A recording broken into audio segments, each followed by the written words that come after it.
Hello, everyone. So, I really wanted to talk to you about censorship today and an idea that I actually had on the same game episode from The Fairly Odd Parents.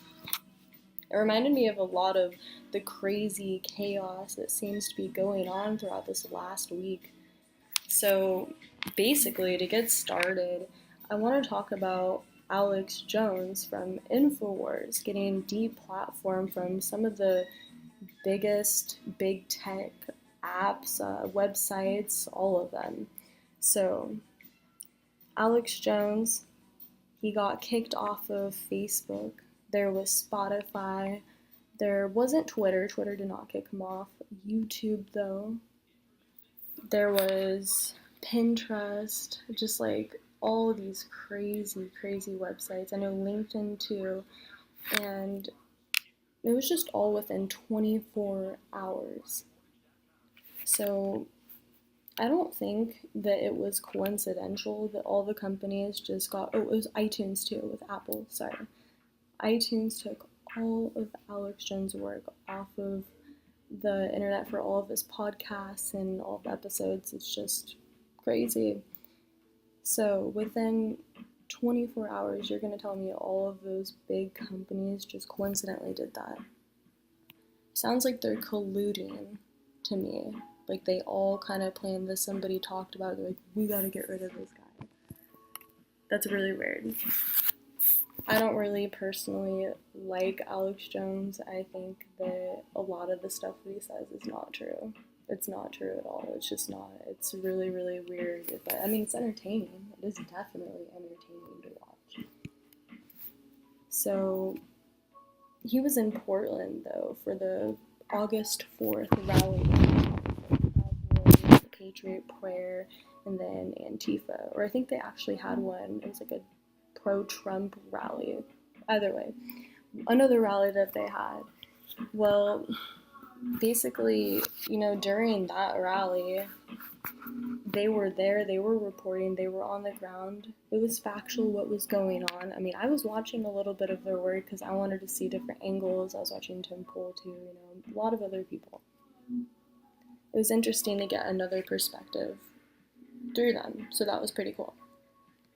So that's why I do want to argue for this, because, he hasn't really got a chance to defend himself, and he's just getting torn up by the media left and right and just pretty much dehumanized completely. After working for like 10 years on all these platforms, somebody could just get kicked off like that without even be able to defend themselves, do anything about it. Then it's like right after that, a few days later, Gavin McInnes runs into problems with Twitter. Well, the problem with that is Jack just got on the news for saying he wasn't going to do anything to Alex Jones, and he's just acting like a hero, It's stupid, because right after that, he's very, very hypocritical and deplatforms Gavin McInnes, Proud Boys, Proud Girls, all the associated groups on Twitter. It's just a shame. It's a shame that it has to be like that. The problem with censoring hate speech is that it violates the First Amendment by accosting people for expressing their beliefs. Yes, we know that private companies have the right to deny any unwanted speech off of their platforms, but at the same time, a lot of these companies are monopolized and they're working together to eat up the competition. So at the end of the day, there's only one YouTube, not two. There's only one Twitter, not two. There's only one Apple, not two. Do you see where I'm going? Another reason that this can actually be an issue is because some people believe that there are two genders, when other people believe that you can't put a number on the amount of genders. So, does this mean that this is not open for debate? We cannot talk about this? Is this going to be referred to hate speech?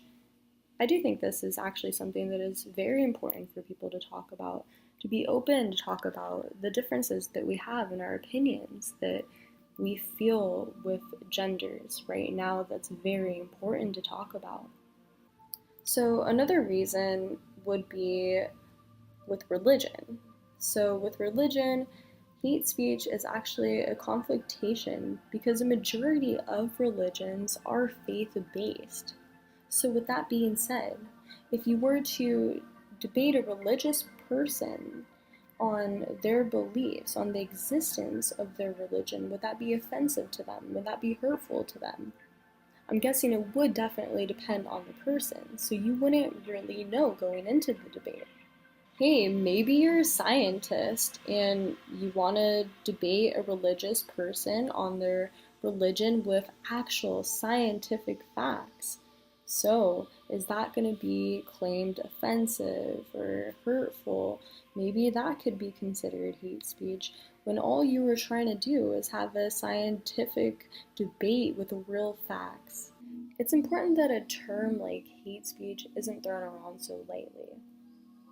This could be really bad for our freedom of expression. It could turn what is disagreeable or mean to be considered hate speech. But yeah, with all this censorship going on, I had a childhood memory actually pop into my brain, and it brought me back to this wonderful Fairly Odd Parents episode that I wanted to talk about with you guys. So it basically brings it back to Timmy. He's like walking with his friends, chilling with them. They're all playing ball. Then all of a sudden, his ball goes flying over to this neighbor's house.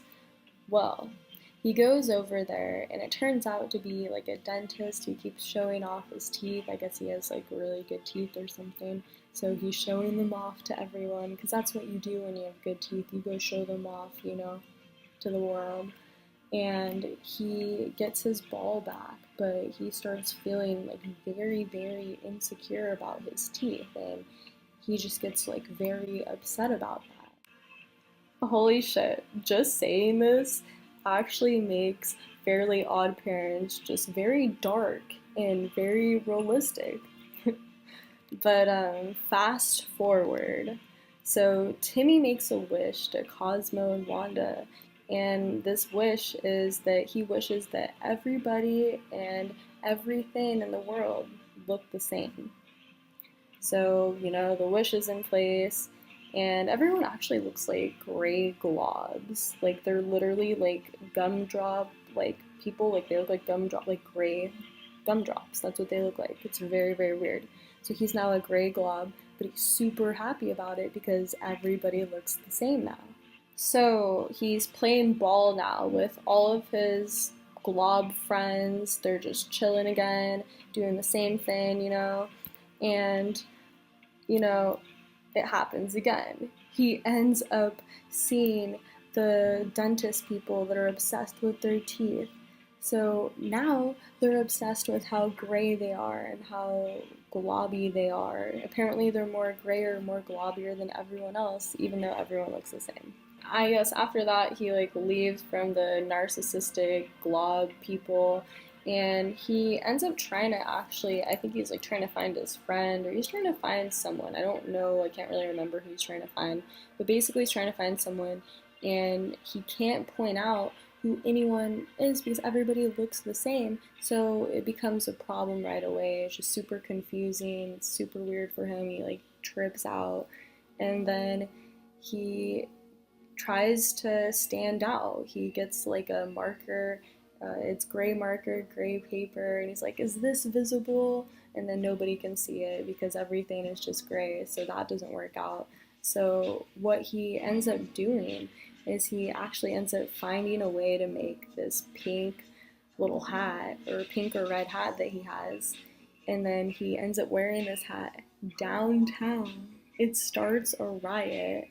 Like, that sounds familiar. What hat do we know that somebody could wear that just provokes a riot randomly in cities?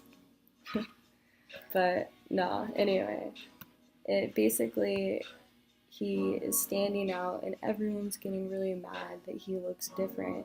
So then he wishes that everything is back to normal, and boom. Because just like censoring your appearance not to offend anybody, it revolves with the same use of language in censoring that. you're just going to become a gray glob from the inside. Everybody will, literally. Like, you don't have any emotion. You're not able to say anything. If you're not able to debate properly with somebody, there's no conversation. There's just nothing. Don't be afraid to speak your mind, and don't judge people for speaking their mind. One conversation can make a world of a difference in somebody's life. It's important to be open to discussion. So get creative, express yourself, dress how you want, look how you want, and speak up. Well, I have some delicious stew that is about to be done cooking up in the crock pot, so I'm going to call this video short for today. It's really great to be able to explain my ideas on censorship that I had, and I really hope you like the idea that I put together with same day theory. Alright, I'll catch you guys later.